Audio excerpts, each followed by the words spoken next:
Kabanata 731. Ang problema ni Toymoto. At, tanong ni Tier Summers. Isang sunog ang sumiklab sa isa sa aming mga pasilidad sa produksyon noong nakaraang buwan lamang. 5 ang nasawi at higit sa 80 nasugatan, 2 sa aming mga tauhan ang nawawala. Nagkaroon kami ng pagkalugi ng mahigit 200 milyong Japanese yen, sagot ni Ishida. Parehong nakasimangot sina Tier at Ash. Ito ay bihirang para sa isang automotive production facility na masunog, lalo na ang isang ganap na automated na pasilidad na may mas maraming robot kaysa sa mga tao sa loob nito. Mula sa paglalarawan ni Ishida sa mga nasawi, sigurado si Tier na isang pagsabog ang nangyari sa halip. Ang sunog ay ginamit bilang isang paraan ng Toymoto Group at ng mga awtoridad upang mapahina ang mga kahihinatnan na malapit nang dumating. Ang pagsabog ay gawa ng tao. Pagsasalita ng diretso, sinabi ni Tier, para sa akin ay si Yama Fujisai ang nasa likod ng apoy. Oo. Tumango si Ishida at nagpatuloy. Pagkatapos ng insidenteng iyon, sinimulan namin ang pagsisiyasat at natagpuan namin ang mga bounty hunters ni Yama Fujisai na responsable sa pag-atake. Ang aming mga kakumpetensya ay nakipag-ugnayan sa kanila, na nagbabayad ng astronomical na halaga ng pera, upang turuan kami ng isang leksyon. Gusto nilang ihinto ang paglulunsad ng aming pakikipagsapalaran.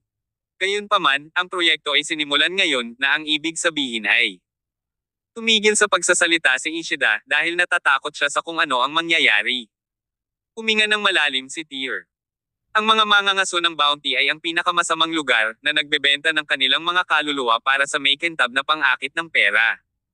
May natanggap ka bang intel bago ito nangyari? We did, sagot ni Ishida. Kung ilulunsad namin ang aming pakikipagsapalaran, sisirain nila ang pabrika ng Tomita, na nangyayari na gumaganap ng isang napakahalagang papel sa aming bagong pakikipagsapalaran. Anumang mga insidente sa pabrika ay malubhang makakaapekto sa pag-unlad ng aming pakikipagsapalaran. Ano ito? Nagmura si Ash. Hindi mo ba naisip na sila ay masyadong mapangahas? Ang Zuken Group ay ang pinakamalaking mamumuhunan sa likod ng proyekto. Tinisira nila ang kita ko habang binababa nila ang iyong pabrika. Naisipan mo bang makipag-ugnayan sa pulis? Tanong ni Tier. Ishida snickered. We did? But they are not the most na mahusay. Masisira ang pabrika ko kung sila ang namamahala sa halip. Sa kasamaang palad, kailangan kong mag-isip ng iba pang paraan para iligtas ang kumpanya ko. Alam ko na ang Zuken Group, na may malakas na presensya sa underground world, ay hinahabol si Yama Fujisai. Kaya naman pumunta ako sa iyo para humingi ng tulong. Tama si Ishida. Hindi man siya masyadong pamilyar sa Zuken Group mismo, sapat lang ang alam niya dahil matagal na silang nagtutulungan. Ang Zuken Group ay pangunahing kasangkot sa lehitimong negosyo, ngunit pareho silang maimpluwensya sa underground na mundo at may isang tropa ng mga mahusay na sinanay na mandirigma. Hindi itinago ni Ash ang katotohanan. May ideya ka ba kung kailan sasalakayin ni Yama Fujisai ang pabrika? Natuwa si Ishida at sinabing, tutulungan mo ba kami, Mr. Ash?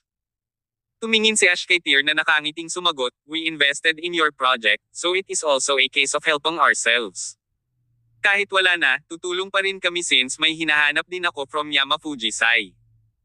Ipagpalagay ko na ito ay isang medyo malaking pag-atake na binubuo ng mga bounty hunters ng gold level at least. Tanong ni Ishida, kung ayaw mo, ano ang nangyari sa pagitan ng Zuken Group at Yama Fujisai? Sumimangot si Tier, at si Ishida, na napagtantong nakaramdam siya ng nervyos doon, ay mabilis na nagsabi, paumanhin, hindi ko sinasadyang manghimasok. Bakit hindi mo muna sagutin ang tanong ko? Nagmamadaling sumagot si Ishida, wala akong eksaktong petsa at oras, ngunit ngayong nag-host ako ng gala dinner para sa bago kong pakikipagsapalaran, sa palagay ko ay aatake sila sa pabrika sa lalong madaling panahon, marahil ay wala pang 1 linggo. Mukhang maganda, sabi, ni Tier. Maaari mong ipagkatiwala sa akin ang kaligtasan ng iyong pabrika. Kailangan kong maghanda at pupunta ako sa iyong pabrika ngayong gabi. Maraming salamat, Mr. Summers, salamat. Nawalan na ng masabi si Ishida. With that, umalis si Tier at Ash sa resort at bumalik sa headquarters ng Zuken Group. Sa kanilang pagpunta roon, si Ash ay naghanap ng mga detalye ng pagkakasangkot ni Yama Fujisai sa Toymoto Group gamit ang Intel Gathering System ng Zuken Group. Napatunayang tama si Ishida dahil ipinakita ng Intel na natanggap nga ni Yama Fujisai ang misyon at nag-deploy ng ilang gold level na bounty hunters upang pasabugin ang pabrika ng Toymoto Group. Kaya lang, nanatiling tahimik ang insidente, kaya naman hindi gaanong nakakuha ng pansin sa mga regular na mamamayan. Sa pamamagitan ng Darknet, natukoy ni Ash ang pag-atake ni Yamafujisai sa pabrika ng Tomita. Hindi lang gold level bounty hunters kundi platinum level bounty hunters ang na-deploy din. Ito ay isang napakalaking operasyon, kahit na sa pamamagitan ng mga internasyonal na pamantayan. Para magawa ni Yamafujisai ang mga ganitong deployment, ang mga kakompetensya ng Toymoto Group ay dapat na nagbayad din ng malaking presyo. Ihahanda ko ang lahat ng mga mandirigma ng Regal Palace dito para sa labanan. Sa sandaling paunawa, maaari at ganap nilang sirain kahit gaano pa karaming bounty hunters ang ipinadala ni Yamafujisai. No. Agad namang tinanggihan ni Tyr ang offer ni Ash. Mag-isa akong pupunta sa pabrika ng Tomita. Are you kidding me, Chief? Nagulat si Ash. Tumingin si Tyr kay Ash ng seryoso at sinabing, mukha ba akong nagbibiro? Ito ay walang iba kundi isang madaling gawain upang panatilihing ligtas ang pabrika. Ang talagang kailangan nating gawin ay alamin kung nasaan ang pangunahing base ng Yamafujisai. At sa pamamagitan lamang nito ay matutuklasan natin ang Holy Tigre. Naiintindihan mo ba kung ano ang ibig kong sabihin, Ash? Kabanata 732. Pabrika ng Tomite. Tumango si Ash at sinabing, syempre naiintindihan ko, pero boss, di ba risky ito? Kung ano man ang mangyari sa inyo dito, hindi ko na kayang sabihin sa mga kapatid natin. Kumunot ang noo ni Tyr at sinabing, nakalimutan mo na ba kung sino ako? Ikaw ang Diyos ng Regal Palace. Habang sinasabi ito ni Ash ay biglang gumaan ang pakiramdam niya. Alam na alam niya ang mga kakayahan ni Tyr. Paanong ang ilang bounty hunters ang kanyang kakampi? Halimbawa, ang insidente sa Goddess Mountain. Si Tyr ay nag-iisang tinalo ang napakaraming world level na manlalaban, mersenaryo, at maging ang mga bounty hunters. Ang mga bounty hunters mula sa Yamafujisai ay walang kumpara sa mga nasa Goddess Mountain. Matatalo sila ni Tyr nang hindi man lang nagtaas ng daliri. Hahanap ako ng paraan para mahuli ang mga bounty hunters na iyon, huwag ilantad ang anumang bagay na maghahinala sa kanila. O tama, ang kumpanya ng kotse na Toymoto Group ay dapat magkaroon ng mahusay na mga sistema ng pagsubaybay. Sabihin sa kanila na gumawa ng isa para itago ko ang isa sa aking katawan, siguraduhin hindi ito matrace ng isang scanner. Tumango si Ash at sinabing, alam ko na ang gagawin, boss. Okay, then it's settled. Pumalik ka at magpahinga. Pupunta ako sa Tomite Factory ngayong gabi, at ang iba ay nasa iyo. Sigurado ako dahil maraming taon na ang Zoken Group dito, kaya ang pakikitungo sa isang Yamafujisai lang ay wala sa iyo. Ngumiti si Ash, tinapik ang kanyang dibdib, at sinabing, huwag kang mag-alala, boss. Hindi sila mapapantayan sa atin kahit na mayroong 10 Yamafujisai. Mabuti. Pumalik sina Tyr at Ash sa mga vilya nila para magpahinga. Nang halos gabi na, nakipag-ugnayan si Ash kay Ishida para gamitin ang pinakabagong tracking system ng Toymoto Group para gumawa ng tracking device na ilalagay sa katawan ni Tyr. Matapos ayusin ang lahat, personal na hinatid ni Ishida si Tyr sa pabrika ng Tomita. Sa loob ng sasakyan ay bahagyang nakaramdam ng kaba si Ishida. Lalo na't nalaman niyang mag-isang pupunta si Tyr sa Tomita Factory, pakiramdam niya ay gumuho ang buong mundo niya. Noong una, hindi naniniwala si Ishida na babantayan ni Tyr ang Tomita Factory ng mag-isa. Akala niya ay banibiro siya ni Ash. Muntik pa nga siyang makipagtalo kay Ash. Hanggang sa nabasag ni Tyr ang dingding ng kanyang kumpanya sa isang suntok ay tumahimik si Ishida. Gayunpaman, kinakabahan pa rin si Ishida dahil ang Tomita Factory ay isang mahalagang asset sa kanyang Toymoto Group. Gayunpaman, walang pagpipilian si Ishida kundi ang tumaya kay Tyr at sa iba pa. Bago ito, nakipag-ugnayan na si Ishida sa ilang grupo, umaasang tutulong sila sa pagprotekta sa pabrika ng Tomita. Kasama doon ang pinakamalaking underground families. Ang pamilyang Inagawa at ang pamilyang Yamaguchi. Gayunpaman, kapag nalaman nilang gusto ng Toymoto Group na lumaban sila kay Yamafujisai, tinanggihan nila ang alok. Kahit gaano karaming pera ang iniaalok ng Toymoto Group, hindi nila nais na labanan ng Yamafujisai. Malinaw, napakalakas ni Yamafujisai, kahit natakutin ang mga pamilya tulad ng pamilya Inagawa at pamilya Yamaguchi. Kaya sa sandaling ito, ang Toymoto Group ay walang ibang pagpipilian kundi ang umasa sa Zoken Group. Pagdating nila sa pabrika ng Tomita, halos madilim na. Karaniwang bukas ang pabrika sa loob ng 24 na oras. Gayunpaman, dahil sa mga pananakot ng Yamafujisai, inabandona nila ang night shift. Kaya sa sandaling ito, ang mataong pabrika ay ganap na tahimik. Walang laman ang buong pabrika, ngunit ang mga gwardya ay nakasuot ng itim na patrolya sa lugar paminsan-minsan. Ang mga gwardya na ito ay hindi ordinaryong tao, at may mga baril sila. Ang mga taong ito ay hindi mga gwardya mula sa Tomite Factory, tama ba? Tanong ni Tear. Tumango si Ishida. Tama ka. Pinalitan ko ang mga naunang gwardya. Ang mga gwardya na ito ay sinanay lahat ng Toymoto Group. Ang Toymoto Group ang kanilang tagapagligtas, kaya sila ay tapat sa atin. Sabi ni Tear, then, ask them to leave. Bakit? Natigilan si Ishida. Sabi ni Tear, kung iiwan mo sila dito, mamamatay sila. Alone will be enough. Plus, kung may ibang tao dito, makakaapekto sila sa performance ko. Napatingin tuloy si Tear sa paligid. Pagkatapos ay itinuro niya ang isang malaking itim na aso at sinabing, iwan mo ang aso dito. Pero Mr. Summers, may gustong sabihin pa si Ishida, pero pinigilan siya ni Tear. Ishida, kung gusto mong protektahan ang pabrika mo, makinig ka sa sasabihin ko. Kung hindi, aalis na ako. Sumenya si Tear na umalis na sila. Natarante si Ishida at hinawakan ang braso ni Tear. Okay, gagawin ko ang sinasabi ni Mr. Summers ngayon. Umiti si Tear at sinabing, yan ang espiritu. Gayun din, ipaalam sa iyong mga manggagawa na hindi nila kailangang magtrabaho sa susunod na mga araw. Ang kailangan mo lang gawin ay mag-iwan ng pagkain at tubig para sa akin dito. Gayun din, dalhan mo ako sa parehong lahi ng malaking itim na asong ito. Mas marami, mas masaya. Naiintindihan, Mr. Summers. Nang gabing iyon, nakuha ni Ishida ang mahigit 10 sa malalaking itim na asong iyon para kay Tear at pinaligiran nila ang pabrika. Samantala, nakaupo si Tear sa security room ng factory at umiinom ng kape habang nakatingin sa mga security camera. Gayunpaman, sa gabing iyon, hindi dumating ang mga bounty hunters mula sa Yamafujisai. Mga bandang 11:00 na, nakatulog si Tear. Umupo si Tear sa loob ng pabrika sa mga sumunod na araw at naghintay, ngunit walang dumating mula sa Yamafujisai. Gayunpaman, hindi nag-alala si Tear na hindi darating si Yamafujisai. Dahil naninirahan siya sa ibang bansa sa loob ng ilang taon, naiintindihan niyang mabuti ang mga bounty hunters. Kapag ang isang bounty hunter ay tumanggap ng isang gawain, gagawin nila ang kanilang makakaya upang makumplito ito at hindi na outres. Iyon ay dahil ang bawat pangkat ng bounty hunter ay pinanatili sa kanilang karangalan at reputasyon. Para sa isang mamamatay o bounty hunter o kahit isang mersenaryo, karangalan at reputasyon ang pinakamahalaga. Tiyak na darating si Yamafujisai, at tiyak na alam nila na ang Toymoto Group ay umupa ng malalakas na manlalaban para protektahan ang pabrika. Gayunpaman, walang pakialam si Yamafujisai tungkol dito. Ika-4 na gabi noon. Nakatulog si Tear ng bandang 11:00 gaya ng dati.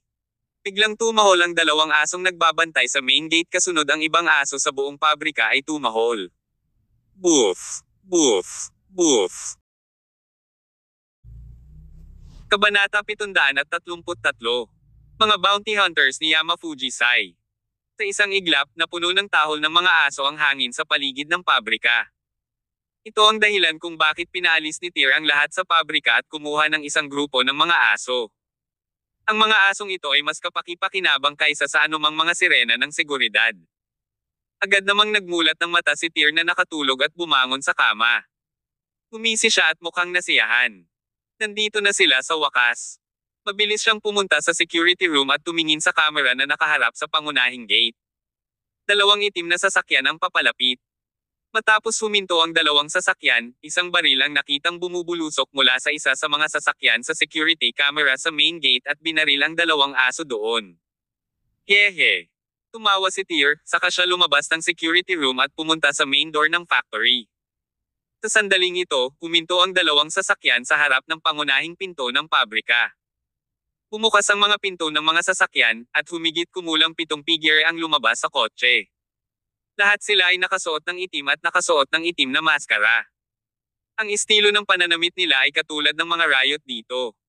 Ang pagkakaiba lang ay ang bawat isa sa mga taong ito ay may 6 na puntos na simbolo ng bituin sa bawat dibdib ng mga taong ito. 5 sa kanila ay may mga ginto, habang ang 2 ay may mga platinum na bituin. Ito ang mga bounty hunters ni Yamafujisai, silang 7. 5 sa mga ito ay mga mangangaso ng pabuya sa ranggo ng ginto, at 2 sa mga ito ay ranggo ng platinum.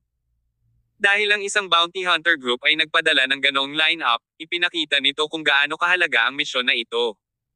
Maaari silang makatanggap ng hindi bababa sa 10 bilyong dolyar para sa misyong ito.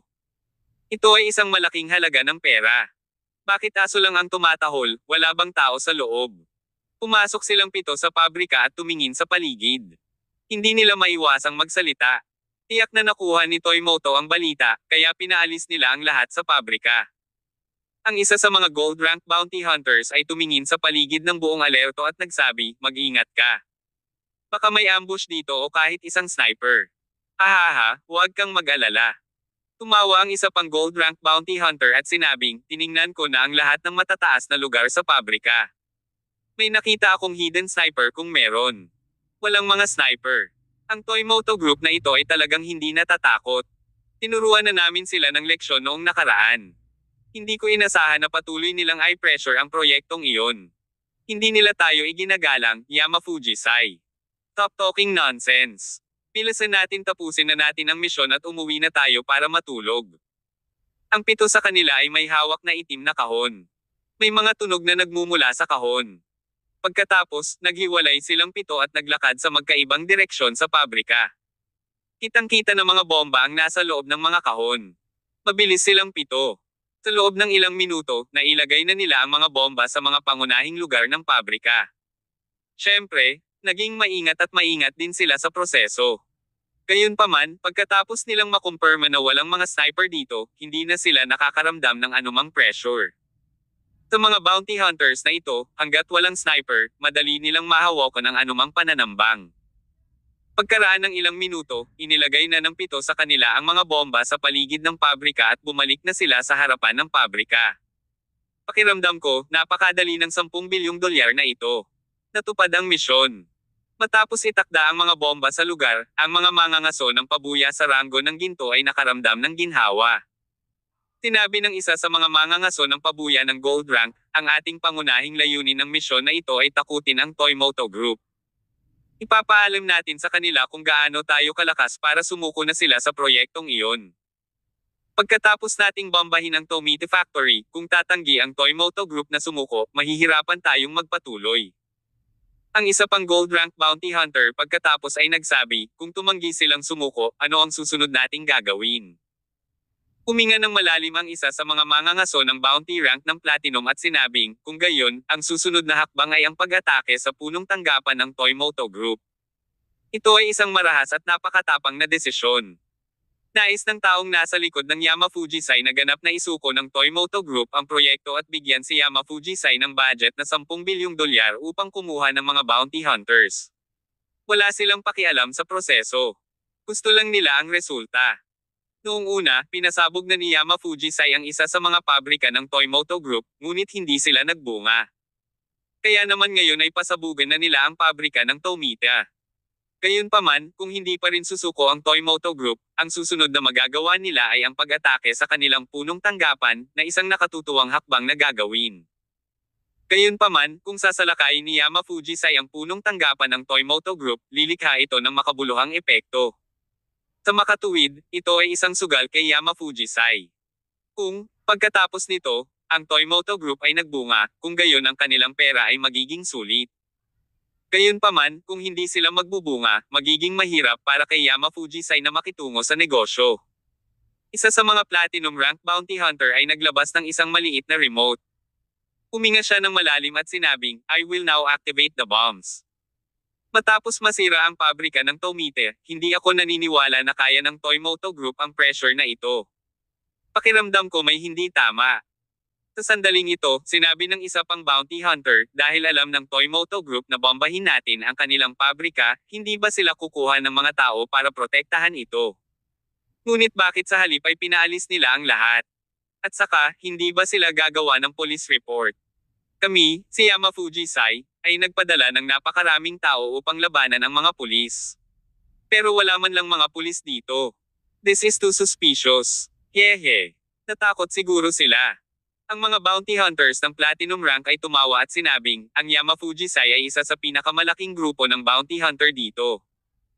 Ang Toymoto Group ay walang kapangyarihan na lumaban, kaya ang magagawa lang nila ay ang pagngangalit ang kanilang mga ngipin at panoorin ang lahat ng nangyayari sa kanila. Kaya dapat alam nila kung ano ang gagawin pagkatapos nito. Column, ang cute kong Tomite Factory. Ang bounty hunter ng Platinum rank ay nagpakawala ng kakaiba at malakas na tawa.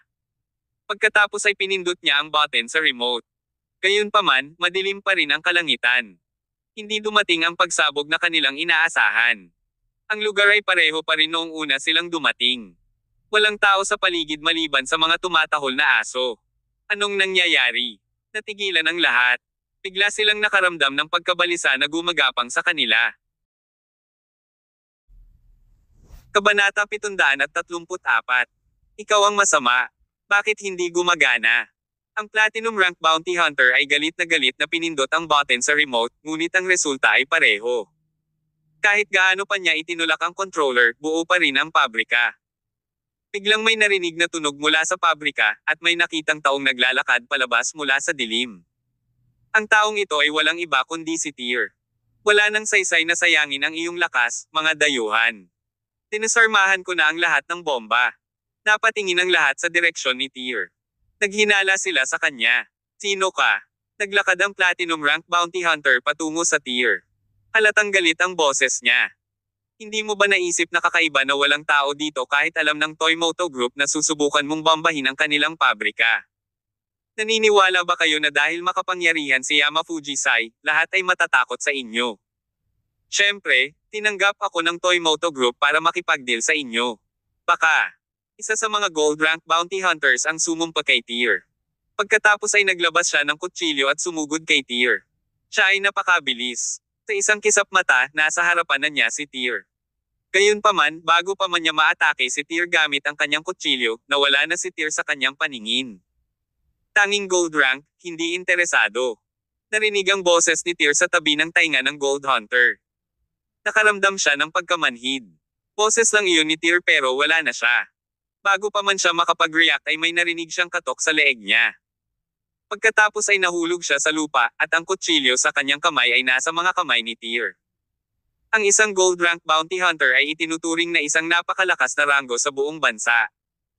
Gayunpaman, bago pa man nilabanan ni Tyr si Sachin, mayroon na siyang lakas na pumatay ng isang gold rank bounty hunter.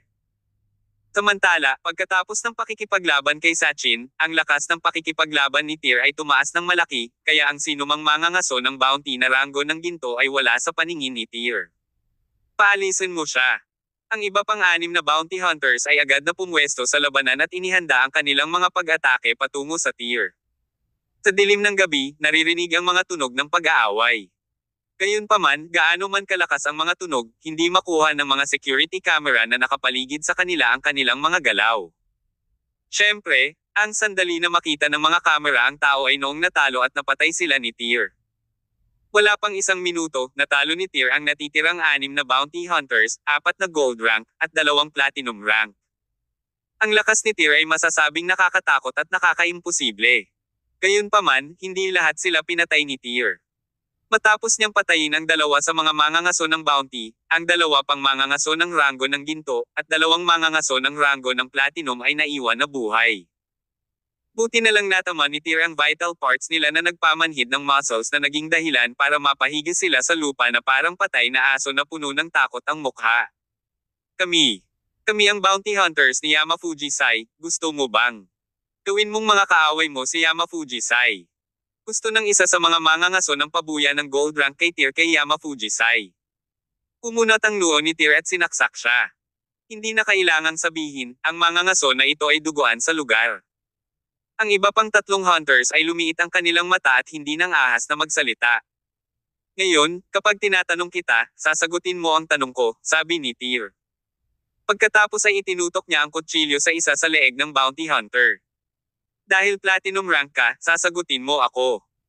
2 taon na ang nakalipas, nakatanggap ba ang grupo mo ng trabaho mula sa isang negosyo sa Celestial Empire, at ang paraan ng pagbabayad nila sa iyo ay totoong ginto? Para bang ang tanong na ito ay isang bagay na confidential, ang mga ekspresyon ng bounty hunter ay agad na bumaling at sinabing. Ang mga patakaran ni Yamafujisai, hindi tayo makakapaglik ng anumang kumpanya. Splat. Bago pa man niya matapos ang kanyang pangungusap, kinuha ni Tyr ang kutsilyo at tinapos ang kanyang buhay ng walang pag-aalinlangan. Itinutok ni Tyr ang kutsilyo sa isa pang kausap, "Wala akong pasensya, sagutin mo." Oo, oo. Takot na takot ang gold rank bounty hunter, para iligtas ang sariling buhay, agad siyang tumango. Okay, next, may long-term contract ba kayo sa taong iyon? Ano ang pangalan ng taong iyon sa Celestial Empire? Nasaan siya ngayon? Tinanong ni Tyr ang mahalagang tanong. Ang tanong na ito ay tila confidential. Nag-alinlangan ang mga ngaso ng bounty rango ng ginto. Splat. Agad na nilaslas ni Tyr ang mga ngaso. Ngayon, ikaw na lang ang natitira. Pagkatapos ay itinutok ni Tyr ang kutsilyo sa leeg ng huling nakaligtas na platinum rank bounty hunter. Masama, ikaw ang masama. Ang huling bounty hunter ay nagsimulang gumuho habang nasaksihan niya ang pagkamatay ng lahat ng kanyang mga kasama sa pamamagitan ng mga kamay ni Tyr.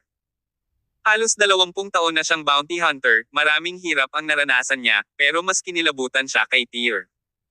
Hindi lang dahil si Tyr ang magiging sanhi ng kanyang kamatayan, ngunit may mas malalim na dahilan para matakot siya. Masama, ikaw ang masem. Nagsimulang sumigaw ang platinum rank bounty hunter, pakiramdam ni Tyr ay walang magawa. Tila natakot ang bounty hunter kaya nasira ang kanyang isip.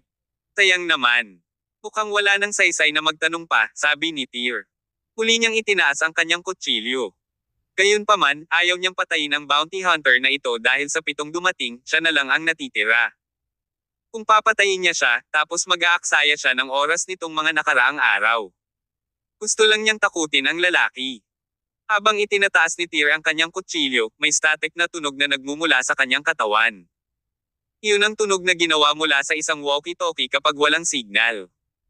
Maya-maya, may narinig na boses mula sa katawan ng bounty hunter. Boses iyon ng isang eleganteng babae na may makapal na Celestial Empire accent. Guwapo, huwag mo siyang papatayin. Sasabihin ko sa'yo lahat ng gusto mong malaman. Natigilan si Tyr. Uminto siya at yumuko sa bounty hunter at hinanap ang kanyang dibdib. Pagkatapos ay kinuha niya ang walkie-talkie mula sa bounty hunter. Dahil gumagana ang walkie-talkie, ibig sabihin ay malapit lang ang tao sa kabilang dulo. Ang ibang tao ay dapat nasa loob ng 300 metro. Sino ka? Dahan-dahang pumulupot ang labi ni Tyr habang kausap ang nasa walkie-talkie. Sumagot ang tao, ako at ikaw, pareho tayo ng species. Kabanata 735. Foxy at Crow. Habang nagsasalita ang boses, biglang may tumunog na motor na sinundan ng isang puting Ferrari na papalapit sa pabrika sa kalsada, na malapit sa pabrika. Pagbukas ng pinto ng Ferrari ay bumaba ang 2 tao na nasa sasakyan. Ang isa ay mukhang matikas na babae na nakasuot ng puti, habang ang isa naman ay isang lalaking nakasuot ng sunglasses. Sa dibdib ng 2 tao ay isang simbolo ng isang brilyante na may 6 na puntos na bituin. Obvious naman na diamond rank bounty hunters sila. Guwapo, sinusubukan mo bang putulin ang lahat ng bounty hunters ni Yamafujisai na parang gulay? Napatingin ang babae kay Tyr. Kahit na parang sinisisi niya si Tyr, mahinahon ang boses niya. Parang walang kinalaman sa kanya ang pagkamatay ng ibang bounty hunters. Inihagis ni Tyr ang walkie-talkie sa lupa at naglakad papunta sa 2 tao, names. Ngumiti ang dalaga at sinabing, ako si Foxy. Siya si Crow. Hindi pa kita nakikita, guwapo. Naramdaman ni Tyr na may gustong sabihin ang babaeng ito at nagtanong, ano ang ibig mong sabihin? The guy wearing a pair of sunglasses then monotonously said, gusto kang makilala ng boss namin. Sino ang amo mo? Tanong ni Tyr. Hindi sila sumagot. Ang ginawa lang nila ay naghagis ng token kay Tyr. Pareho talaga tayo ng species. Kinuha ni Tyr ang token. Sa isang iglap nang inag ang kanyang puso. Ang token na ito ay isang token mula sa 6 door. Sa likod ng token ay ang mga salitang 6 doors, habang ang harap ay may pangalang Crow. Ang bawat miyembro ng 6 doors ay magkakaroon ng kanilang natatanging token. Sa bawat token, magkakaroon sila ng kanilang posisyon at pangalan ng ahente. Ito ay magsasad na sila ay miyembro ng 6 doors. Agad na napagtanto ni Tyr na ang 2 taong ito ay mga taong inutusan ng Green Dragon na hulihin ang Holy Tiger. Gayunpaman, sila ay kasalukuyang mga bounty hunters ni Yamafujisai. Ano ang ibig sabihin nito? Pinaikit ni Tyr ang kanyang mga mata. Bigla niyang naisip na ang sitwasyon ng Holy Tiger ay hindi na kasing komplikado ng dati. Holy Tiger ang boss mo at may-ari ni Yama Fujisai. Ahaha. Nagtawanan sina Foxy at Crow. Wala silang tinatago at sinabi. 2 taon na ang nakalilipas, ang Holy Tiger at ang grupong iyon ng mga pirata ay kumuha ng ginto at pumunta sa Japan para pumirma ng kontrata kay Yama Fujisai. Pagkatapos, ang Holy Tiger ang naging may-ari ni Yama Fujisai. Naintindihan naman agad ni Tear. Ang Holy Tiger ay isang walang awa na tao. Inalis na niya talaga ang orihinal na may-ari ng Yama Fujisai at pumalit sa kanya. Gaya ng inaasahan ng isa sa mga hari ng Six Doors, ang paraan ng kanilang pakikitungo sa mga bagay ay walang awa. Kung hindi mali ang hula ni Tear, dapat halos patayin ang mga pirata na nakipagtulungan sa kanila. Orihinal na nais ni Tear na mahanap mismo ang Holy Tiger at gustong makakuha ng impormasyon mula sa Yama Fujisai. Nag-install pa siya ng tracking device sa kanya para malaman ni Ash, at ng iba pa kung saan siya magpapadala ng mga tao sa kanya kapag nasa main headquarters na siya ng Yama Fujisai at ilantad sa Yama Fujisai ang kinaroroonan ng Holy Tiger. Hindi niya inaasahan na hindi niya kakailanganin ng maraming pagsisikap para mahanap siya. Ang Holy Tiger ay nasa punong tanggapan ni Yama Fujisai, at siya ang may-ari ni Yama Fujisai.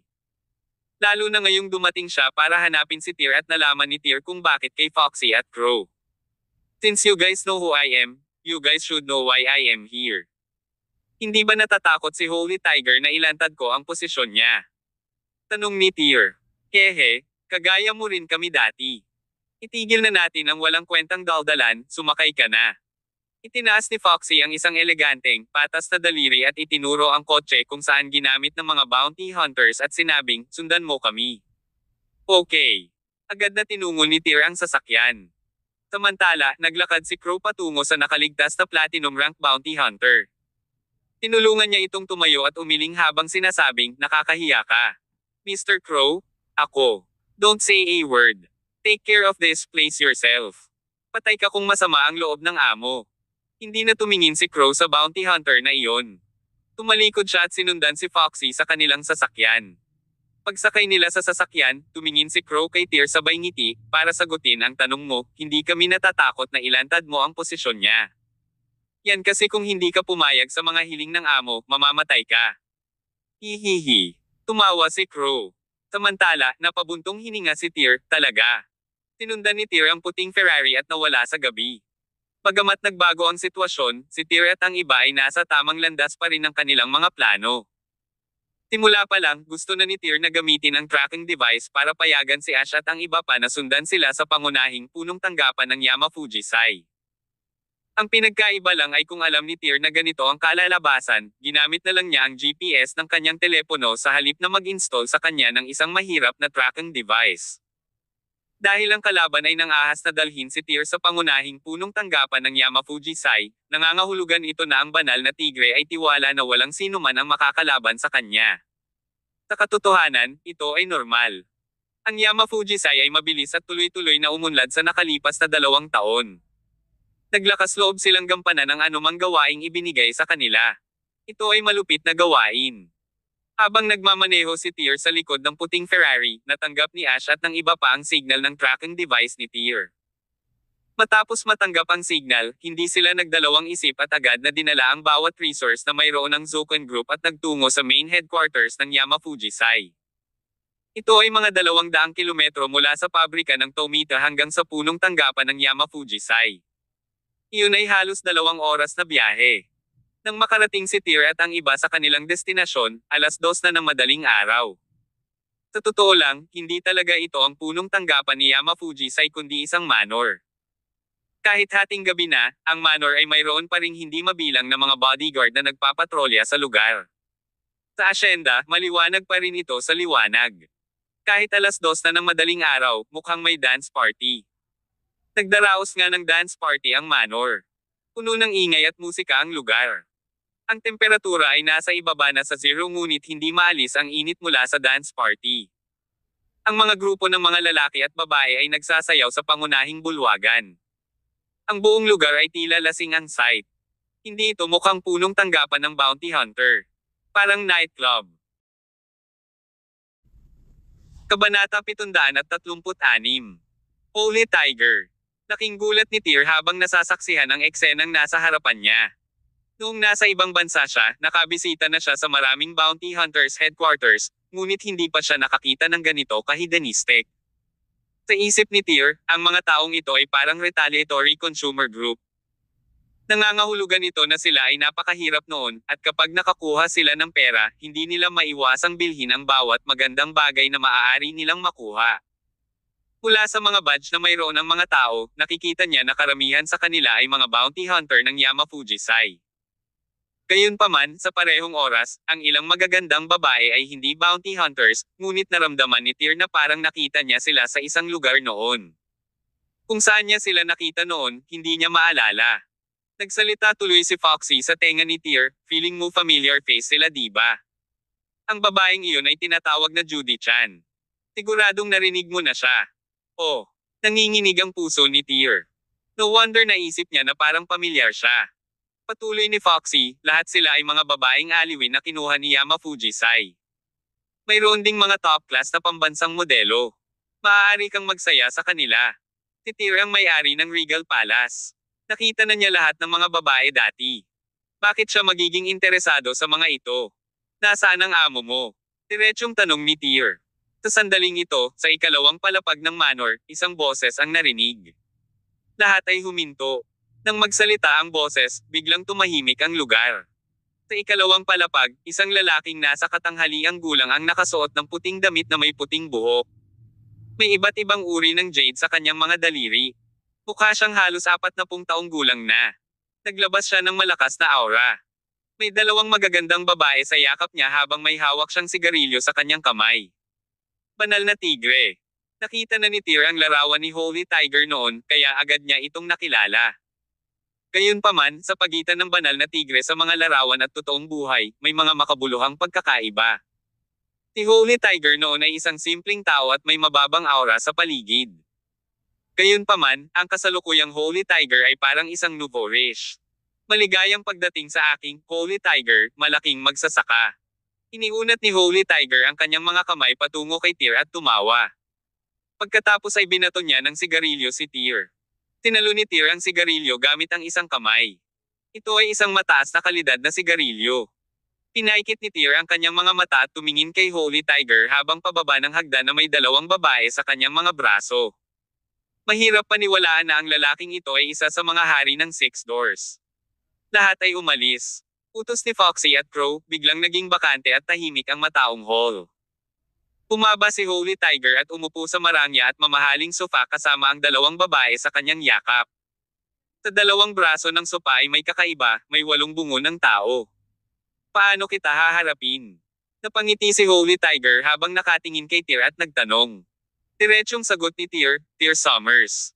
Tyr Summers. Medyo nag-iisip si Holy Tiger. Parang sinusubukan niyang hanapin ang pangalang ito sa utak niya.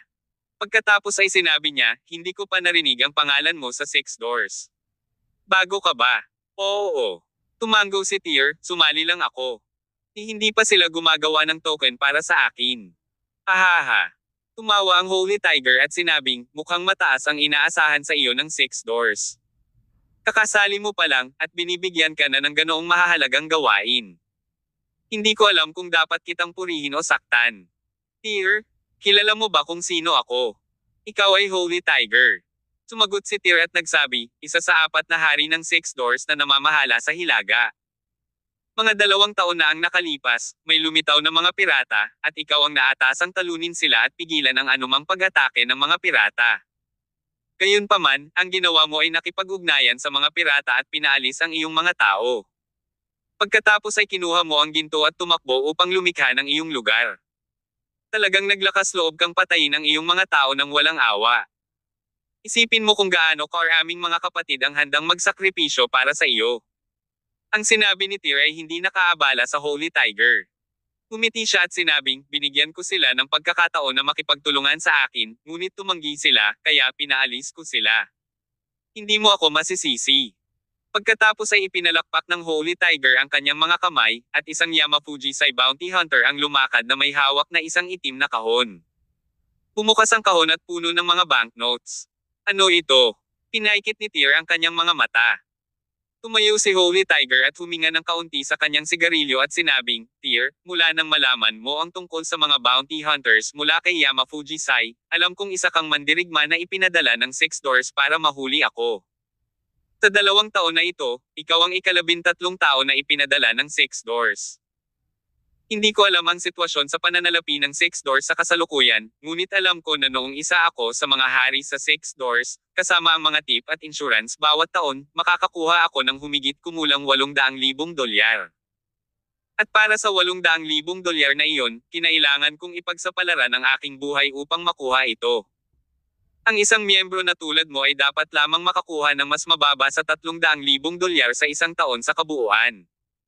Sa mga kasanayang tulad ng sa iyo, ang pagiging bodyguard sa ibang lugar ay kikita ka ng mas maraming pera, tama?" Ngumiti si Tyr at sinabing, "Kaya ka sumali sa Six Doors dahil sa pera, pero dahil hindi ka nila binayaran ng maayos, nagpasya kang ipagkanulo sila." Sinabi ng Holy Tiger, "Ibinento ko ang aking buhay sa Six Doors para sa pera. Kung hindi dahil doon, naisip mo bang ginagawa ko ito dahil sa kabutihan ng aking puso?" "Totoo yan." Pagpapatuloy ng Holy Tiger, "So, hindi mo ako masisisi sa ginawa ko that time. Bawat isa ay may iba't ibang pangangailangan sa buhay. Nung nakita ko ang ginto, kumirat ang puso ko. Hindi ako naniniwala na ang iyong puso ay hindi kumikislap. Ang mga gintong ito ay nagkakahalaga ng higit sa 300 milyong dolyar. Ang Six Door ay walang halaga kumpara dito." Pagkatapos ay muling iniunat ni Holy Tiger ang kanyang mga braso at tumingin sa kanyang paligid habang sinasabi, "Tingnan mo, may mga magagandang babae ako sa tabi ko. Sa loob ng 2 taon. Nagamit ko na ang ginto at nakakuha ako ng higit sa 10 beses ang tubo. Hindi ba mas mabuti ito kaysa magtrabaho sa Six Doors?" Kabanata 737. Hindi ako katulad mo. Ang bawat isa ay binibigyan lamang ng isang buhay. Walang kabilang buhay. Kaya, bakit ko gagawin ang anumang bagay sa kabaitan ng aking puso? Hindi ko ba kayang gawing sulit ang buhay para sa sarili ko? Sa sinabi niyang iyon, itinuro ng Holy Tiger ang isang case na puno ng mga banknotes. "Dear Summers, kung si Six Doors ang nagpadala sa iyo dito para isagawa ang misyon na ito, naniniwala ako sa iyong mga kakayahan. Narito ang 500,000. Isaalang-alang ito bilang isang regalo sa pagpupulong mula sa akin para sa iyo. Sumali ka sa amin. How does making a fortune with us sound?" Napapikit si Tyr sa case of bills at tumawa. "Are you trying to buy me off for 500,000? Lumapit si Foxy na nakatayo sa gilid at ipinatong ang kamay sa balikat ni Tyr. "Tingnan mong mabuti, gwapo. American dollars yan. Ang 500,000 dolyar ng Amerika kapag na-convert ay aabot sa 4 na milyon. Ang halaga ay walang alinlangan na astronomical para sa sinuman sa uring manggagawa." Tulad ng sinabi ng banal na tigre noong una, ang kanyang taonang sweldo ay hindi man lang umabot sa 800,000 bilang isa sa 4 na Gate Masters of Six Doors. Kaya, nasa ilalim siya ng impresyo na 300,000 lamang ang ginamit ni Tyr para sa kanyang posisyon. Ang kasong ito ng pera ay 10 taong halaga ng sahod. Iilan lang ang makakalaban sa tukso. Gayunpaman, walang nakakaalam kung gaano kay-omen si Tyr Summers. 1,250,000 lang. Hindi siya mapapailing kahit 50 toneladang ginto ang ailagak sa harapan niya. "Paano kung tanggihan ko ang alok mo?" Natahimik ang buong hall sa sinabi ni Tyr. For a split second, walang nag-react. At pagkatapos, maraming tao ang natawa. Hinimas-himas ni Foxy ang kanyang buhok. "Tingnan mo kami, gwapo. Lahat kami ay pinapunta dito ng Six Doors para hulihin ang Holy Tiger pero piniling sumama sa kanya. Nakikita mo ba kaming nahihirapan? Mabuti kung minsan hindi masyadong matigas ang ulo." Ang Holy Tiger naman ay marahang hinaplos ang bungo ng tao na nakalagay sa tabi niya sa sofa at sinabing, "Tyr, Six Doors ay nagpadala ng kabuoang 13 tao sa nakalipas na 2 taon. Ikaw ang ika-13. May 12 tao bago ka. Foxy, Crow, at ang iba pa ay kabilang sa 12.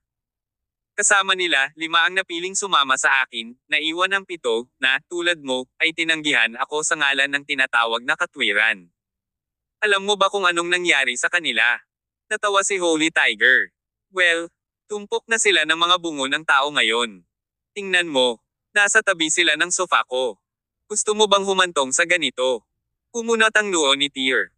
Oo naman, ang banal na tigre ay umabot sa punto ng kawalang puso upang brutalize ang kanyang mga dating kasamahan. Hindi lang siya nagpakita ng anumang anyo ng pagsisisi, ngunit ginamit din niya ang mga ito bilang isang paraan upang ipakita. Lahat ng ito ay naiinis kay Tyr. Well then, Tyr Summers, I'm not someone that has much time to enlighten you. Please make your choice now. Pinaikit ni Holy Tiger ang kanyang mga mata, naghihintay sa pagpili ni Tyr. Iyon ay biglang humagalpak si Tyr sa mapang-uyam na tawa. Hindi ako katulad mo. Ano? Nakaramdam ng matinding pagkadismaya si Holy Tiger habang kinakamot niya ang ulo niya na may puting buhok. So, you're rejecting my invitation. Oo. Walang pag-aalinlangan na tumango si Tyr. I've rejected you. Ibabalik kita sa Celestial Empire para husgahan ng Six Doors. Ahaha, ang sarap magtiwala pero wag kang masyadong mayabang binata. Walang sino man sa kwarto ang seryoso sa sinabi ni Tyr. Ito ang punong tanggapan ng Yamafuji-sai, ang pinakamalaking organisasyon sa pangangaso ng bounty dito. Si Tyr Summers lang ang gustong hulihin ang Holy Tiger. Anong klaseng biro ito? Sayang naman. Dahil ayaw mong sumama sa amin, pwede kang mapunta sa gusto mo, gwapo. Hindi nagatubili si Foxy na kunin ang baril, itinutok ang nguso sa ulo ni Tyr. Walang pag-aalinlangan niyang hinaila ang gatilyo. Malinaw na nakatutok ang bala sa ulo ni Tyr. Gayunpaman, hindi nasaksihan ni Foxy ang pagtilamsik ng utak ni Tyr. Nabigo pa nga siyang makitang mabuti kung paano ito naiwasan ni Tyr. Ang bala ay tumulak sa likod ng kanyang ulo at mahigpit na tumama sa dingding. Hindi ako kayang patayin ng baril mo. Malaki ang kumpiyansa sa tono ni Tyr. Pika niya habang nakataas ang kamay. Tinundan ni Foxy ng pangalawang shot. Gayunpaman, tila walang bala. Nandito na ang mga magazine. Itinaas ni Tyr ang kanyang kamay, ipinakita ang clip sa kanyang kamay. Sabi ko sa'yo hindi ako kayang patayin ng baril mo. Natigilan si Foxy. Para siyang nakakita ng multo. Hindi lang naiwasan ni Tyr ang kanyang unang bala kundi ninakaw din ang kanyang magazine mula mismo sa ilalim ng kanyang ilong. Wala siyang napansin ni isang bagay o nahawakan man lang ng siya ay hamampas. Ang bilis ay higit pa sa pagkaunawa ni Foxy. Maaari mo itong ibalik. Si Tyr ay hindi nagpakita ng kahit katiting na awa. Inilapat niya ang palad niya sa dibdib ni Foxy at ang isa naman sa bibig nito. Sa isang kisap mata, pinasok na ni Tyr ang isang dakot na bala sa kanyang bibig. Sa isa pang suntok, lumipad pa atras si Foxy. Ang mga bala ay dumausda sa kanyang esophagus na naging sanhi ng kanyang pagkakumbulsyon. 2 segundo pa lang mula nang ipinutok ni Foxy ang pambungad na putok kay Tyr na nagdulot ng pinsala sa kanya. Napakabilis na walang nag-react. Maging si Holy Tiger ay natulala.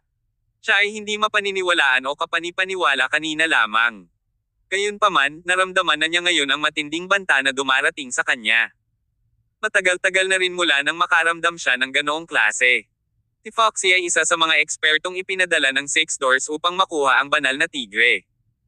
Kaya mula sa pananaw ng Holy Tiger, inaasahan niyang nasa same level si Tyr. Iyon ang dahilan kung bakit patuloy na ginamit ng banal na tigre ang kanyang mga naunang pamamaraan. Sa tuwing pinaponte ng Six Doors ang kanilang mga tauhan, inaanyayahan niya muna silang sumama sa kanya. At, kung tumanggi sila, sisiguraduhin niyang mamamatay sila sa isang masakit na kamatayan. Gayunpaman, napagtanto ng banal na tigre na si Tyr Summers, ang taong pinadala ng Six Doors, ay ibang-iba sa mga eksperto na nauna sa kanya. Wala ka sa Six Doors. Biglang tumayo si Holy Tiger at umungol kay Tyr. Isa akong tulong sa labas na partikular na kinuha ng Six Doors para arestuhin ka, diretsyong sabi ni Tyr, nakangiti sa Holy Tiger. Holy Tiger, sumuko ka at bumalik sa Celestial Empire kasama ko. Walang kwentang paglaban. Hahaha. Napaungol si Holy Tiger na parang narinig lang niya ang pinakadakilang biro sa mundo. You're indeed strong, much stronger than I expected. Pero nakalimutan mo na ba kung nasaan ka? Hindi ba ito ang punong tanggapan ng Yamafuji-sai? Mukha namang masama si Tyr. Lahat ng mga high-ranking bounty hunters ng Yamafuji-sai ay nagtatagpo dito. So, ito ba ang iyong trump card, Holy Tiger? Kabanata 738. Narinig mo na ba ang Regal Palace? Sumagot ang Holy Tiger, Tyr Summers, naglakas loob ka pa ring tumakbo kahit alam mong ito ang punong tanggapan ng Yamafuji-sai. Kalimutan mo na kung kalaban kita o hindi. Daan-daang bounty hunter sa Yamafujisai. Mamamatay ka na walang bakas. Ngunit sa totoo lang, mas pinahahalagahan kita. Ang Yamafujisai ay umunlad sa paglipas ng mga taon. Ang layunin ko ay gawing internasyonal ang Yamafujisai at maging ang pinakamalaking organisasyon ng bounty hunter sa mundo.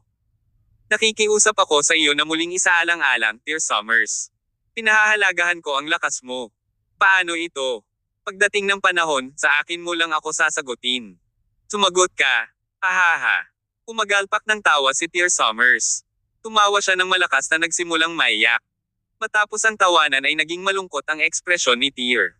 Banal na tigre, narinig mo na ba ang Regal Palace?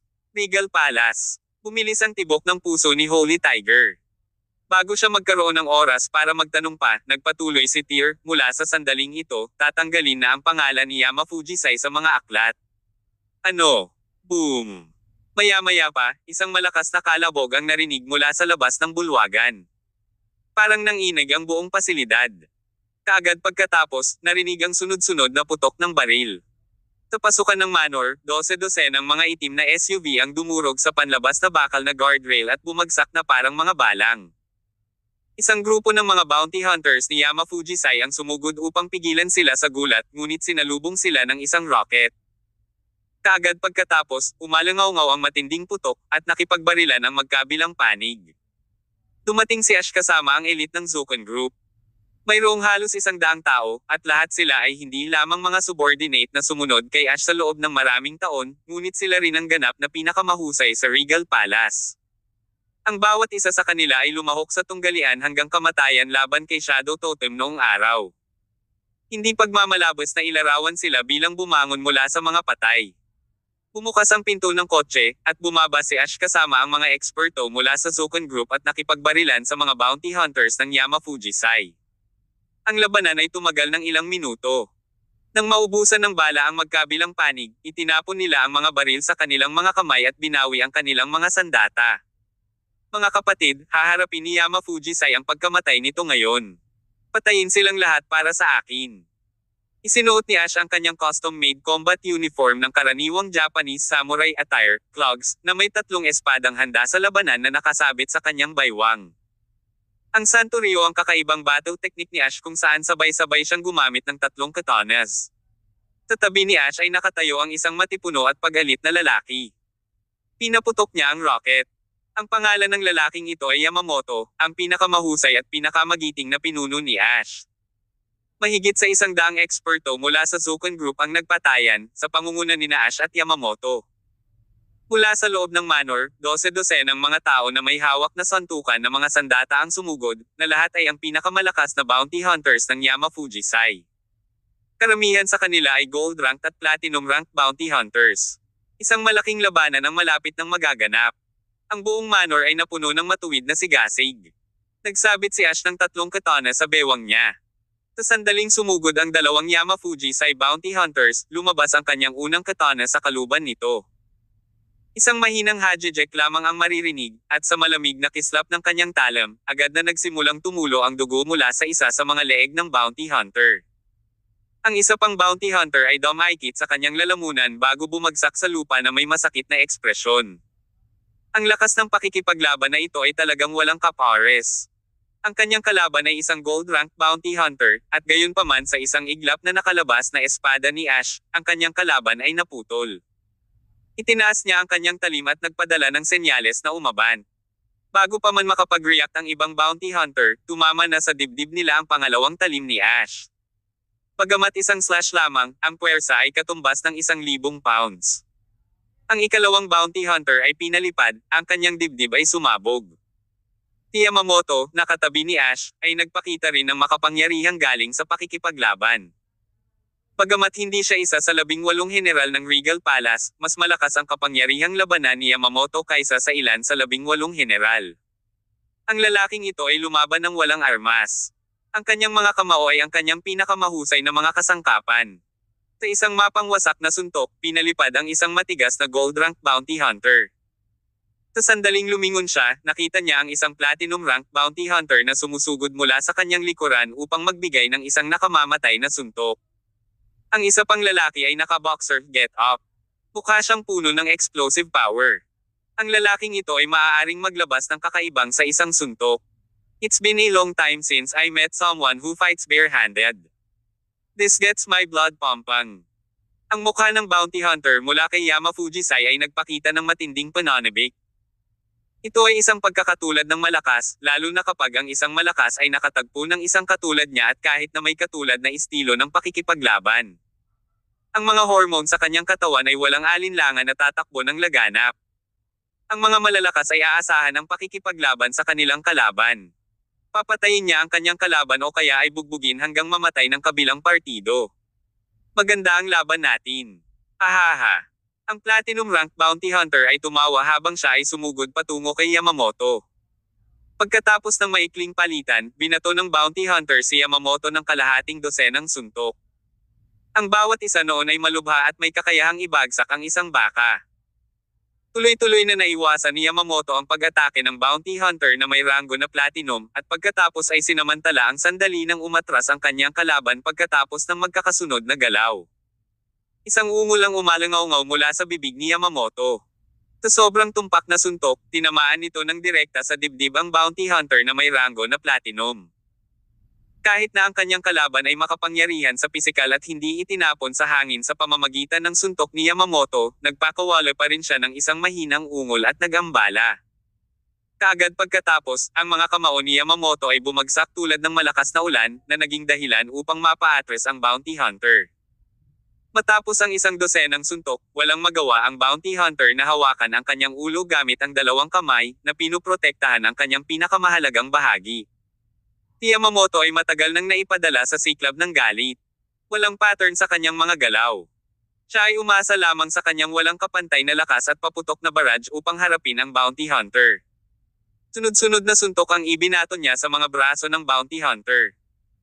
Matapos ang isa pang dosenang suntok, sa wakas ay nagpakawala ang Bounty Hunter ng malungkot na sigaw habang ang kanyang mga braso ay mahinang nakalaylay. Malinaw na nakasulat sa mukha niya ang sakit. Ang kanyang mga braso ay nabasag at na-warp ni Yamamoto. Kabanata 739. Santorio Ash. Mamatay. Napaungol si Yamamoto. Tumugod siya, tinamaan ng husto ang noo ng Bounty Hunter na may ranggo ng Platinum gamit ang kanyang huling suntok. Bang! Isang matunog na kaluskos ang maririnig mula sa bungo ng Bounty Hunter. Nablangko ang kanyang isip bago tuluyang narehistro ang isang pagsabog ng sakit. Ang sakit ay tumagal lamang ng isang segundo, at pagkatapos noon, ang lalaki ay hindi na nakakaramdam ng anumang sensasyon. Isang butil lang ng bigas ang nangangahas na tumayo sa pantay na lupa kasama ng mga bituin, napamura si Yamamoto, pagkatapos ay tumalikod upang habulin ang isa pang Bounty Hunter na may ranggo na ginto mula sa Yama Fujisai. Ang Regal Palace ay hindi kailanman nagkukulang ng mga eksperto at mga lihis sa kanilang hanay. Kunin si Ash at ang kanyang men, halimbawa. Para silang clouds common at marami. Ang mga mangangaso ng bounty ay maaaring mukhang malakas sa ibabaw, ngunit karamihan sa mga kalaban na kinakaharap nila habang nagsasagawa ng mga misyon ay karaniwang mga tao. Ang mga lalaking kasabay nilang kaharap ay isang grupo ng mga lihis na nagsilabasan sa mga bundok ng mga bangkay. Dagdag pa, ang partido ni Ash ay may malinaw na bentahe sa numero. Sila ang may kapangyarihan sa simula pa lang. Gayunpaman, bilang nangungunang organisasyon ng Bounty Hunter dito, ang reputasyon ni Yama Fujisai ay hindi pinangangasiwaan ng walang laman na mga pagyayabang. Marami pa ring makapangyarihang mangangaso ng bounty sa kanila. Tinasalubong nila ang mga piling tao ng Zoken Group, katulad noong natalo ni Ash at Yamamoto ang mga bounty hunters ng Yama Fujisai. Iyon ay nang lumitaw ang isang lalaking naka-ninja get-up sa dikalayuan, na nakasuot ng isang metrong katana at may suot na platinum na badge sa kanyang dibdib. Ang bilis ng pagindayog ng talim niya ay napakabilis ng kidlat. Sa bawat hagod ng kanyang talim, isa sa mga piling miyembro ng Zoken Group ang mahuhulog sa kanyang paanan. Sa loob lamang ng isang minuto o dalawa, nakalabas na siya ng hindi bababa sa 5 eksperto mula sa Zoken Group na may hawak na espada. Noon napansin ni Ash ang presensya ng taong ito. Ang kanyang mga tauhan ay tinadtad na parang repolyo. Si Ash ay likas na masama ang loob. Umiwalay siya sa Yama Fujisai Bounty Hunter, humakbang ng malalaking hakbang. Sa isang matunog na kalansing, 2 katana ang nagsalubong, namumulaklak sa isang lagaslas ng apoy. Sumimangot ang bounty hunter, nag-iwan ng after image, na wala sa paningin ni Ash. Gaya ng inaasahan sa isang ninja, ang bilis ang kanilang ganap na kalamangan. Sa sumunod na sandali, naramdaman ni Ash ang napakalaking banta na bumabalot sa kanyang likuran. Tumalikod siya bigla at umiwas sa espada. Isa pang nakakakilabot na klang. Ang bounty hunter ay lumipat sa likod ni Ash upang subukan ang isang palihim na pag-atake. Gayunpaman, minaliit niya ang kagalingan ni Ash. Ginamit ni Ash ang katana sa kanyang kamay para sawayin ang slash ng isa pang lalaki. At pagkatapos, ang dalawa ay nagpalitan ng 12 suntok sa ilalim ng 10 segundo. Pinaikit ng kabilang partido ang kanyang mga mata at pinandilatan si Ash, baka sa kanyang mukha ang pagiging saplada. Ikaw ang pinuno ng grupo, tama ba ako? Isa lang akong platinum rank bounty hunter ng Yamafuji-sai, at makakasama kita. Ikaw ang pinakamalakas sa grupo. Kaya, sabihin mo sa akin, bakit sa tingin mo ay makakalaban mo si Yamafuji-sai? Nang matapos siya ay muli niyang pinamalas ang kanyang bilis sabay laslas kay Ash gamit ang talam sa kanyang kamay. Napangisi si Ash sa loob. Nagtataka siya kung paano nagkaroon ng lakas ng loob ang lalaking ito na maglabas ng gawaing ganito.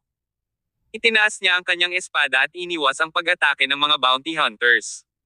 Pagkatapos, isang swoosh ang narinig. Ano? Napatulala ang bounty hunter nang maramdaman niya ang malamig na kumalat mula sa kanyang tiyan, na sinundan ng matinding pananakit. Tumingin siya sa ibaba at napansin niya ang isang dagwang sugat sa kanyang tiyan. Tinamaan siya ng talam, ngunit ang nasa kamay ni Ash ay ginagamit para palayasin ang nasa kamay niya. Pero, may sugat siya sa tiyan. Napaungol siya saka napahiga sa lupa. Namula ang mukha ni Ash sa isang nakakatakot na pagsimangot. Umagalpak siya ng tawa, katana sa magkabilang kamay. Saan ka nakakuha ng lakas ng loob para sabihin kaya mo akong labanan sa isang labanan? Hindi mo ba nakikitang ginagamit ko ang Santorio? Matapos sukayin ito, tumalikod si Ash at sumugod sa iba pang mga bounty hunters ng Yamafuji-sai. Ang dual wielding ni Ash ay halatang mas malakas kaysa sa paghawak niya ng isang espada. Gold Rango Bounty Hunter ay hindi siya maaaring pigilan. At bagamat ang mga bounty hunters na may rango sa platinum ay nagawa pa ring lumaban kay Ash sa loob ng ilang sandali, hindi pa rin sila makakalaban sa kanya. Si Ash ay parang isang hindi magagapi na Diyos ng digmaan. Walang alinlangan na may massacre saan man siya magpunta. Nasa pinakamalakas si Santorio Ash nang sabay-sabay siyang gumamit ng 3 blades. Gayunpaman, mula ng labanan ang Shadow Totem 3 taon na ang nakararaan, pinalayas ni Ash ang Santorio at hindi na muling ginamit ito. Dahil pagkatapos noon, hindi na siya nakabangga ng kahit sino na maaaring pumipilit sa kanya na gamitin ang lahat ng 3 niyang espada. Gayunpaman, sa sandaling iyon, nakita ni Ash ang isang kislap ng malamig na bakal sa harap mismo ng kanyang mga mata. Pabalik-balik siyang sumandal habang may isang talam na dumaan sa kanyang mukha. Ito ay isang napakatumpak na pag-atake. Kung nag-react si Ash maya-maya, baka naputol na ang ulo ng taong ito. Sa wakas ay natanong niyang mabuti ang kanyang kalaban. Ito ay isang nasa katanghaliang gulang na lalaki na may payat na anyo, na may dalang kambal na espada sa kanyang likod na ang isa ay nasa lubungan at ang isa ay nasa kanyang likod. Dual wielding. Pinaikit ni Ash ang kanyang mga mata. Ang taong ito ay hindi lamang isang taong marunong mag-double wield kundi isa ring bounty hunter na may rango na diamante sa Yamafuji-sai. Akala ni Ash ay parang pamilyar siya ngunit hindi niya maalala ang pinanggalingan ng lalaking ito. Magsaya tayo. Mapaglarong nanunuya ang kabilang partido saka sumugod kay Ash na may hawak na espada. Isang blade lang ang hawak niya sa kamay, pero kaya niyang tumayo kapantay ni Ash. Gayunpaman, ito ay simula pa lamang. Hindi nagtagal, sinimulan ni Ash ang kanyang lakas para i-pressure ang kanyang kalaban. Nang makita ito, iginuhit ng kabilang partido ang pangalawang talam na nakasabit sa kanyang likod. Ang kanyang kapangyarihan sa pakikipaglaban ay tumaas sa pagpapakilala ng pangalawang katana. Hindi nagtagal, nagpalitan ng 12 suntok ang magkabilang panig. Sa wakas ay masasabi na ni Ash kung saan nagmula ang taong ito nang makita ang kanyang mga paninindigan. Ang kanyang mga set ng paglipat ay mula sa pamilyang Harusame, ang sikat na dual-wielding group sa Japan.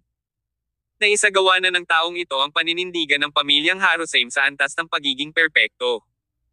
Hahaha, hindi ko inasahan na ang isang inapo ng kilalang pamilya Harusame, na ang pamana ng dual wielding ay naipasa sa loob ng ilang dekada, ay talagang magiging bounty hunter.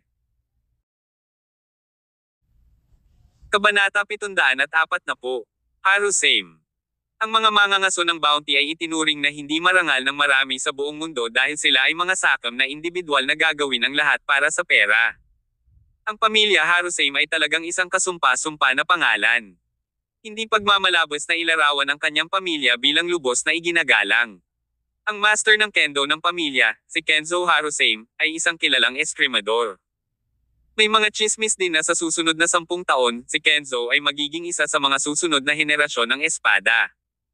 Ang nasabing isang kagalang-galang na pamilya ay may katanyagan na higit pa sa kabuuan ng mga bahagi nito. Sa pagharap ni Ash sa lalaking ito, halatang namanan niya ang mga turo ni Kenzo Harusame. Gayunpaman, hindi niya inaasahan ang kabilang partido na sumali sa hanay ng mga bounty hunters para sa pera. Nakakahiya. Nagdadala ka ng kahihiyan sa iyong mga ninuno ng pamilya Harusame. Kung sakaling bumalik ka, malamang na disiplinahin ka ni Kenzo Harusame sa pamamagitan ng pagpapataw ng parusa, di ba? Manahimik ka. Tila tinamaan ni Ash ang sugat ng bounty hunter. Siya ay nagmura, at ang kambal na espada sa kanyang mga kamay ay nagsimulang umindayog, umaalingaw-ngaw sa walang pigil na karahasan. Napaungol siya at lumipat sa harap ni Ash. Spring Rain. Sa isang malakas na alulong, ang mga talon sa kanyang mga kamay ay nagsimula ng kanilang sayaw. Isang makakapal na network ng mga laslas na bumagsak na parang ulan. Nakaramdam ito ng pressure kay Ash. Patuloy na hinaharangan ni Ash ang mga atake ng kanyang kalaban gamit ang kanyang mga espada, ang kanyang mga talon ay umiikot ng husto. Triple slash. Swish. Swoosh. Ang hindi maihahambing na malupit na triple slash ay bumagsak sa Harusame sword technique ng kanyang kalaban. Kaagad pagkatapos, ang isa pang lalaki ay sinisingil ng isang umuusbong na ungol, Spring Thunder. Ang sumunod na putok ng suntok ay napuno ng mas explosive power kumpara sa dati. Ang bawat slash ay katulad ng isang bagyong may pagkulog na nag-iiwan kay Ash na kailangang umatras ng tuloy-tuloy. Kawili-wili. Kinagat ni Ash ang kanyang mga ngipin habang binawi ang kanyang ikatlong espada na nakasabit sa kanyang baywang. 3 taon na ang nakalipas mula nang gumanap si Ash ng Santo Rio. Upang isipin na ang isang bounty hunter mula sa pamilya Harusame ay sa wakas ay pipilitin ito palabasin sa kanya. Quintuple slash. Ang mga bagay ay malabo. Nagdala siya ng poster na may kakayahang ihak ang isang tao sa napakaraming piraso. Tinira ng quintuple slash ni Ash ang Spring Thunder momentum ng kanyang kalaban. Nang muli siyang tumingin kay Ash, sa wakas ay napansin niyang may hawak na espada sa magkabilang kamay, at ang isa ay sa kanyang mouth. Ang eksena ay nabigla sa bounty hunter. Ito ang unang pagkakataon na nakakita siya ng triple wield. Maaari bang gamitin ang mga espada sa ganitong paraan? Habang tulala pa siya ay sinugod na naman siya ni Ash. Septuple slash. Ulalas. Ang septuple slash ay itinuturing na pinakamalakas na trump card ni Ash. Ang hanay ng magkakasunod na galaw ay malayang dome alloy na parang tubig. Si Ash na gumaganap ng Santo Rio ay maaari na siyang ituring na pinakamahusay na eskrimador sa mundo. Sa pamamagitan nito, ang bounty hunter na nauna sa kanya ay namatay sa pamamagitan ng kanyang talam. Hindi masamang pakikitungo. Natapos ang labanan. Nanagang party ni Ash. Bagamat malaki ang kanilang pagkalugi, ang pinsalang idinulot kay Yamafuji Sai ay mas malala dahil ang organisasyon sa kabuuan nito ay muntik nang mapuksa ng grupo. Ito ang sitwasyong nakita ni Ash sa simula pa lang. Sa kabila ng Zoken Group na opisyal na humahawak sa mga opisyal na usapin ng Regal Palace, kaya pa rin nilang lumaban. Tiniguro ni Ash kay Tear Summers na kahit na may 10 Yamafuji Sai, ibababa nila ang mga ito. Habang ang Zoken Group o Yamafuji Sai ay hindi na gumagana ng matagal, ang bilis ng kanilang pag-unlad ay tiyak na tumaas ng mabilis. Gayunpaman, ang banal na tigre ay maaari lamang umasa sa ginto at isang ragtag na grupo ng mga pirata upang bumuo ng Yamafuji Sai kapag siya ay dumating. Kasabay nito, ang Zoken Group ay suportado ng Regal Palace, isang makapangyarihang organisasyon sa ibang bansa. Sa anumang kaso, ang isang bounty hunter na organisasyon tulad ni Yamafuji Sai ay hindi maihahambing sa behemoth na Zoken Group. Ang labanan sa labas ay malapit nang matapos, gayon din ang sagupaan sa loob ng bulwagan. Ang bulwagan ay nagkagulo. Nasa loob ang lahat ng pinakamalakas na bounty hunters ng Yamafuji Sai, ngunit lahat sila ay hinarap ni Tear Summers. Sina Foxy at Crow, ang dalawang traidor mula sa Six Doors of Celestial Empire, ay namatay sa mga kamay ni Tear sa simula pa lang. Nanginig sa galit ang banal na tigre. Hindi niya akalain na magiging ganito kawalang awa ang Six Doors para magpadala ng napakaraming masasamang lalaki para lang mahuli siya. Green Dragon, nagawa mo na. Tumangala sa langit ang banal na tigre at umungol. Malinaw ang kanyang galit. Sa tabi niya ay nakatayo ang dalawang bounty hunters na nirerango ng diamante na pareho niyang kanan at kaliwang kamay, ayon sa pagkakabanggit. Ang isa sa kanila ay dating taga Six Doors. Walang ni isang patak ng dugo kay Tyr kahit na matapos ang napakaraming bounty hunters. Ang labanan ay malinaw na laro ng bata sa kanya. Banal na tigre, bibigyan kita ng pagkakataon ngayon. Isumite at bumalik sa akin upang hatulan. Imposible. Putol ng Holy Tiger, Tyr Summers, alam ko kung sino ka ngayon. Ikaw ang Palace Master ng Regal Palace. Sabihin mo sa akin, bakit ka naglalakad sa tabi ng Six Doors? Bakit ang isang tao sa iyong prestihiyo at katayuan ay kusang loob na magtrabaho para sa Six Doors? Sabihin mo sa akin kung bakit. Umisi si Tyr. Iniiba mo ang usapan. I'm asking you one more time. Susuko ka ba? Wala nang babalikan mula nang ako, ang banal na tigre, ay nagpasya na kunin ang gintong iyon para sa aking sarili. Tyr Summers, gusto kong makita kung gaano kakalakas, ang Palace Master ng Regal Palace, na dapat ituring na isang alamat sa ibang bansa. Sa sinabi nito, sumugod si Holy Tiger kay Tyr. Tinadya niyang gawin ito sa kanyang sarili. Ang Holy Tiger, isa sa 4 Gate Masters of Six Doors ay isang makapangyarihang pag-iral. Ang kanyang lakas ay maihahambing kay Sachin Taylor, na hindi pa nakapasok sa isang marahas na estado. Pagkatapos ng lahat, ang Six Doors ang opisyal na kinatawan ng komunidad ng martial arts ng Celestial Empire. Ang maging isang Gate Master na walang kapangyarihan sa kamay ay imposible. General Tiger. Hindi inaasahan ng kanan at kaliwang kamay ni Holy Tiger na siya mismo ang mismong kumilos. Nagulat sila, sumunod sila at nagmamadaling umakyat. Umalis ka na. Gayunpaman, biglang tumahol ang Holy Tiger sa dalawa. Nagulat ang dalawa. General Tigre. Umalis ka na. Utos ng banal na tigre sa pangalawang pagkakataon. At habang nagsasalita siya, isang kakaibang kislap ang sumilay sa kanyang mga mata. Mukhang nagkaintindihan ang dalawang lalaki. Walang sabi-sabi, tumalikod na sila at lumabas ng bulwagan. Ang banal na tigre at ang kanyang dalawang tao ay tila nakipag-usap sa pamamagitan ng kakaibang paraan. Napagtanto ni Tyr na may mali. Hindi niya namamalayan na inabot niya ang dalawang gintong kutsilyong dala niya at pinaputukan ito gamit ang isang pitik ng kanyang kamay. Si Tyr ang Jack of all trades. Matagal na niyang hinahasa ang sining ng paghahagis ng mga kutsilyo hanggang sa sukdulan nito.